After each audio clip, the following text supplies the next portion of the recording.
On the first day of our trip, we have decided to visit Fort St. Elmo National War Museum. Fort St. Elmo is a star fort in Valletta, Malta.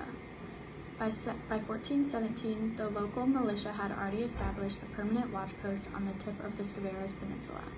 The admissions fee in US dollars is $10.49 for adults and $7.87 for children.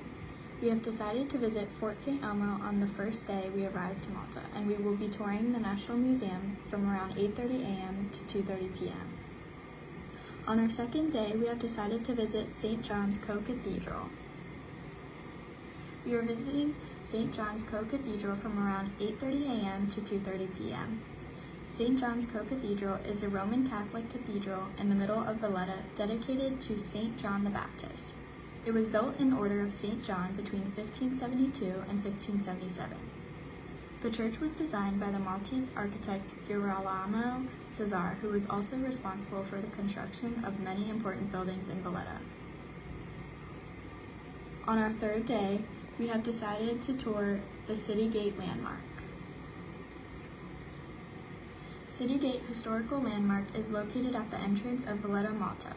This present gate is the fifth one to have stood on the site, and this one was built between 2011 and 2014 to designs of Italian architect Renzo Piano. We will be touring City Gate from around 8:30 a.m. to 2:30 p.m. Next, on our fourth day, we have planned to visit the Coral Lagoon. The Coral Lagoon will be an all-day attraction from about 8 a.m. to 3 p.m. We will be spending the day kayaking to the lagoon and then spending the rest of the day swimming or hiking around. The Coral Lagoon has two other names, the Coral Cove and the Dragonara Cave. It is a natural attraction with a large sea cave that has a collapsed roof and forms an oval-shaped rocky hole with a narrow entrance that leads to the Mediterranean Sea. On our fifth day, we are visiting Magistral History Park. The Magistral Nature Park commands magnificent views of the northwest coast of Malta, and visitors can see as far as Sicily on the clearer of days.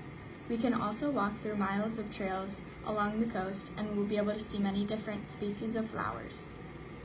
We're coming on our fifth day, and again we are spending most of the day here from around 8 a.m. to 3 p.m. On our sixth day, we are visiting Popeye Village Theme Park. Popeye Village is also known as Sweet Haven Village.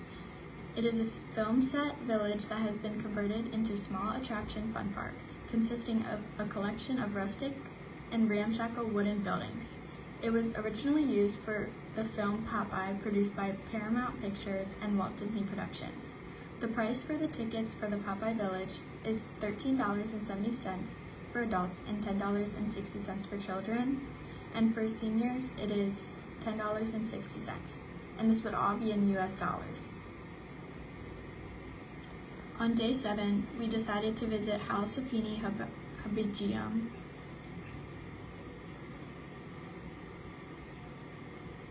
Halsafini Hypogeum is a historical landmark and also an underground cemetery. It was discovered in 1902 on a hill that looks over the innermost part of Valletta, Malta, in the town of Paola. It is a prehistoric monument containing the remains of over 7,000 individuals. There are 2 lower levels which are made of completely rock, and it is one of the most prehistoric burial sites in Malta. It is also very well preserved. We are going on Saturday, and we are spending our day here from around 8:30 to 2:30 p.m. Lastly, we're visiting the Dingley Cliffs. The cliffs are located on the coast of Malta, and they sit about 253 meters above sea level. It is a great place for tourists visiting Malta to get a great view and be able to see the Mediterranean Sea. The main attraction are the cliffs, however, there is a small chapel on the edge which is dedicated to Saint Mary Magdalene. We are going to spend the day hiking the cliffs, and we have also planned to jump them. We are spending most of the day here from around 8 a.m. to 3 p.m.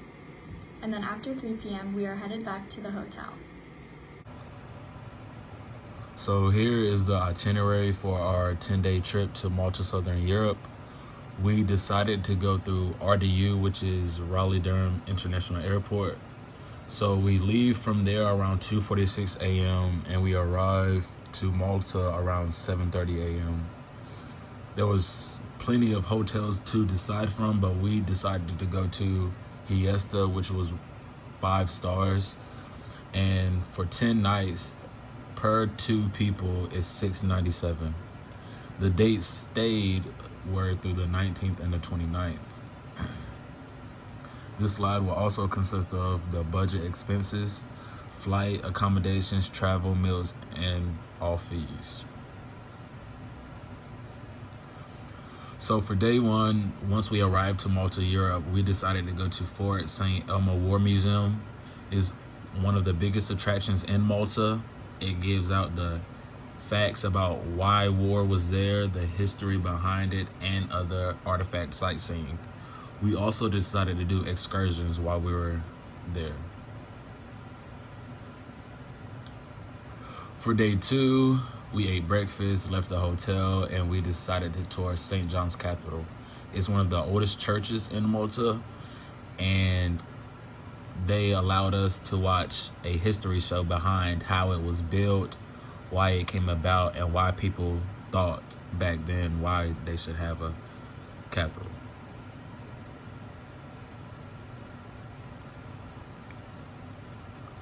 For day 3, we decided to tour City Gate Landmark. It's one of the biggest sightseeing places that people go to for taking pictures, and especially at night, the lights are really pretty. And we also decided after that to walk the city strip, which is downtown or like any place that has amusement and other things.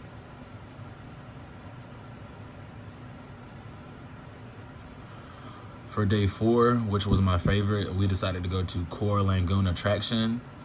It is one of the biggest swimming areas in Malta, and people go scuba diving, jet skiing, deep sea diving, and a lot of other things, especially excursions. For day 5, we decided to go to the history park, Magistral.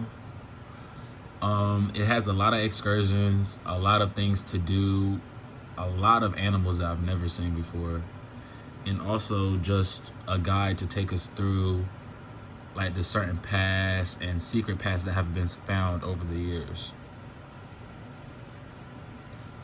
For day 6, we decided to go to Popeye Village theme park and shopping centers. The theme park consisted of over 30 rides,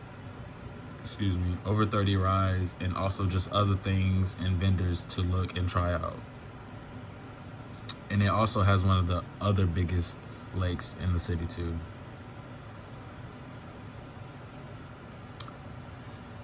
Day 7, we decided to go to Hal Safalini Hapagum, which is one of the also oldest historic artifact areas in town. And the Taraxan temples is one of the religious temples that they stood on during praise time or any worshiping and religion that they went through. Day 8, we decided to go to Gar Dalam Cave. The cave was just found a couple years ago. It's one of the secret caves that were found, like I said, and a lot of people, like tourists and other people in the city, also go there to learn more about it and what's there to come.